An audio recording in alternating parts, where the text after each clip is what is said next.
시간입니다.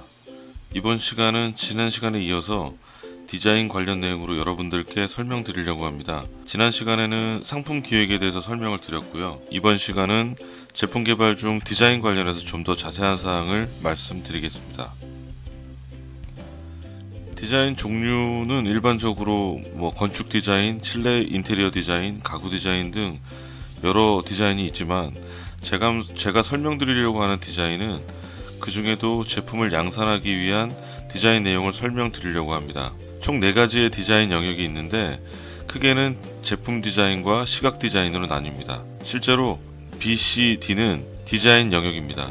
그래서 A를 하는 디자이너와는 별개로 시각 디자이너에게 의뢰해야 되고요. 그만큼 추가 비용이 발생한다는 점 알아두시면 좋을 것 같습니다. 제품 개발을 진행하기 위해서 우선 첫 번째로 제품 디자인을 하셔야 됩니다.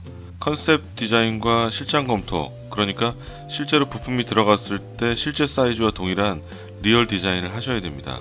두 번째로 시각 디자인 중에 홈페이지를 만드시고 블로그, CI, 회사 로고죠.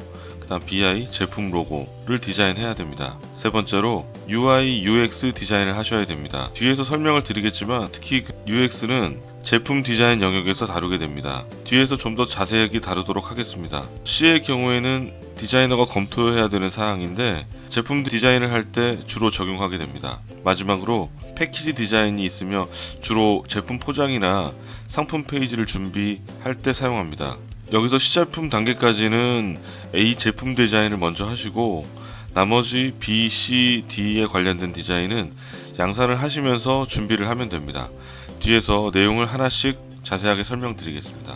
제품 디자인은 크게 컨셉 디자인과 리얼 디자인으로 나뉩니다. 컨셉 디자인은 제품을 기획할 때 손 스케치를 하실 수도 있고 제품의 내부의 부품을 크게 고려하지 않고 제품 기능 위주의 디자인을 하시게 되는 거고, 이때 용도는 주로 상품 기획이나 프로모션용이나 디자인 특허용으로 주로 사용되곤 합니다. 좌측에 보이시는 이미지가 컨셉 이미지인데 이때 당시는 해당 컨셉 디자인이 실제로 제품으로 이어지는 데는 무리가 있었을 겁니다. 하지만 이런 디자인 컨셉을 통해서 각 개발 업체 혹은 개발 부서에서 부품 개발의 필요성을 느끼고 제안할 수 있기 때문에 나름 중요성을 가집니다. 단 이런 컨셉의 경우에는 대기업의 개발 파트가 있거나 양산 기간이 길 때 주로 이용할 수 있지만 소규모로 창업을 하는 스타트업의 경우에는 가급적 기존 개발된 상용 제품을 모디파이하는 것을 추천드립니다. 우측의 리얼 디자인은 상품 기획에서 정리된 실제 부품을 배치합니다.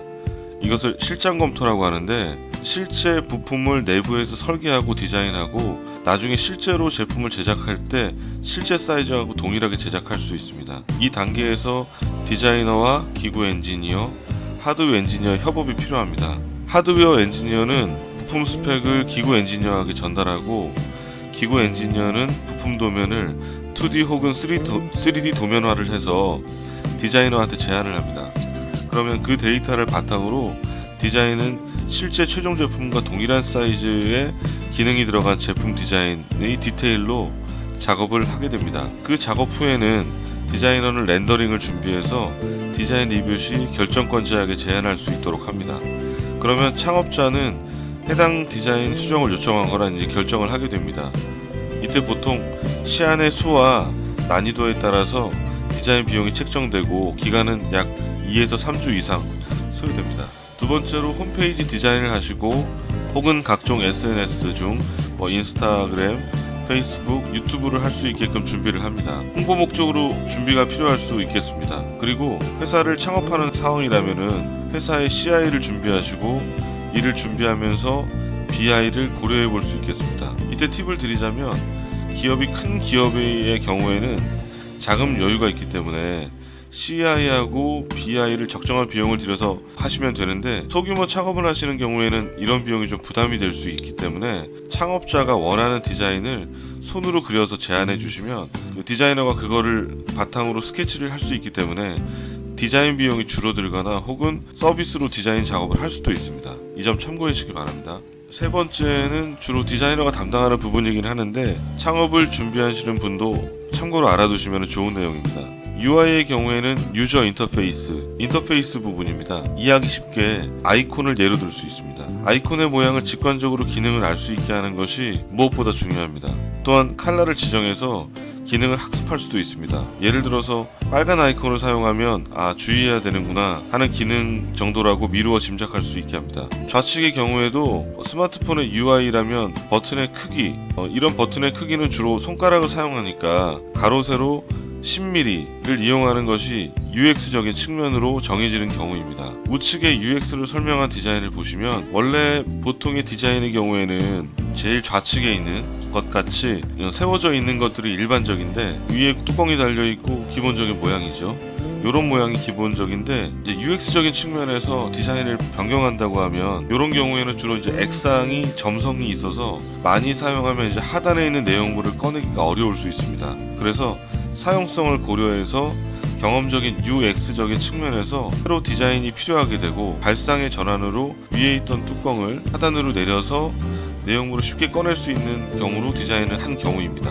그래서 제품을 세우기 위해서는 하단 뚜껑이 왼쪽에 있는 뚜껑보다 하단 뚜껑이 좀 크죠. 제품이 쓸 수 있게 만드는데 하지만 이 경우에는 우측에 있는 것을 보시면 중력 때문에 유저빌리티를 보면은 중력 때문에 안에 내용물이 하단으로 몰리면서 내용물이 흘러내릴 수 있는 기술적인 결함이 있습니다. 그로 인해서 기구 개발에서는 양산 제품을 위해서 이런 부분에 이제 방수 처리라든가 재질이라든가 이런 것들을 우선적으로 고려하게 됩니다. 그리고 늘 내용물이 뚜껑에 닿기 때문에 유해 물질에 대한 검사 기준도 추가될 수 있습니다. 하지만 이런 부분들을 잘 개발하게 되면 시중에 없는 특별한 제품을 출시할 수 있기 때문에 상품성은 더욱더 가치를 가지게 됩니다. 반면에 뚜껑 부분을 신규로 제작하거나 내부의 부품들이 추가되므로 기존의 제품보다 제품가가 다소 상승할 수 있습니다. 이런 부분은 추후 견적가를 추산하면서 판매로 이어지는 부분이 있어서 개발팀과 마케팅팀, 영업팀이 서로 의견을 교환하면서 개발을 해야 되는 부분이기도 합니다. 마지막으로 패키지 디자인을 해야 됩니다. 패키지 디자인은 주로 T2, T3 단계에서 진행을 하는데 여기서 금형 T2, T3가 무엇이냐면 금형이 처음 제작돼서 나오면 그것을 T0라고 합니다. 여기서 한 번 수정하면 T1, 두 번 수정하면 T2, 세 번이면 T3겠죠. 여기서 제품의 난이도에 따라서 달라질 수 있는데 T2, T3 단계에서는 완벽하지 않아도 제품 포장에 이루는 구성이 준비되면 이것을 모아서 패키지 디자인하는 데 사용합니다. 이때 사진 촬영도 또 해야 됩니다. 패키지 디자인 기간은 대략 2에서 3주 정도 소요되고요. 이때 스타트업은 디자이너에게 패키지 퀄리티를 제한할 수 있습니다. 그에 따라서 비용이 상승하거나 혹은 하락할 수 있습니다. 또한 온라인용이냐 혹은 오프라인용이냐에 따라서 구분할 수도 있습니다. 실제 예로 제조회사는 온라인용의 포장을 간소화하거나 비용을 줄이고 오프라인으로 판매하는 제품은 눈으로 보고 구매하는 거기 때문에 다른 제품하고 차별화를 하기 위해서 좀 더 퀄리티 있게 제작하는 경우가 있습니다. 파손이 쉬운 제품은 좀 다르겠죠. 예를 들어서 과일류나 아이스크림류나 이런 것들은 온라인 배송을 위해서는 오히려 패키지에 에어 쿠션이라든가 아이스박스 등을 넣어서 오히려 MC, 매티리얼 코스트가 조금 더 비싸게 되는 경우도 있고 오프라인 매장은 직접 구매를 하시기 때문에 오히려 소포장을 하는 경우도 있습니다. 패키지 디자인 시 고려돼야 되는 사항은 카톤박스라는 게 있습니다. 카톤박스는 패키지의 소박스가 큰 박스 안에 담기는 박스를 말하는데 50개들이 혹은 100개들이로 해서 나중에 물류창고에서 큰 박스의 수만 파악해서 재고를 파악할 수 있게 하는 용도로 사용됩니다. 혹은 공장으로 이동될 때도 사용되겠죠.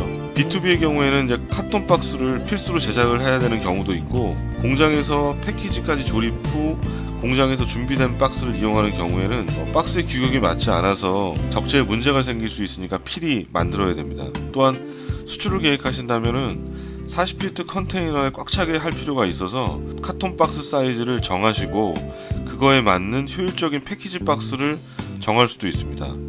그러니까 오히려 패키징 박스를 정하는 게 아니라 큰 박스부터 꽉 차게 하기 위해서 작은 박스로 옮겨가는 거죠. 또한 패키지 업체에서는 다수의 패키지를 준비하고 있으니까 창업자가 직접적으로 방문해서 기성 패키지를 활용하면 또 비용을 줄일 수 있습니다. 이것으로 제품 개발의 전반적인 디자인에 대해서 여러분들께 설명을 드렸습니다. 차근차근 순서에 맞게 준비하시면서 제품 가벨에 참고해 주시길 바랍니다. 영상이 도움이 되셨다면 구독과 좋아요, 알람 설정 부탁드리겠습니다. 다음 시간에는 기구 개발에 대해서 영상을 준비하도록 하겠습니다. 끝까지 시청해 주셔서 감사합니다.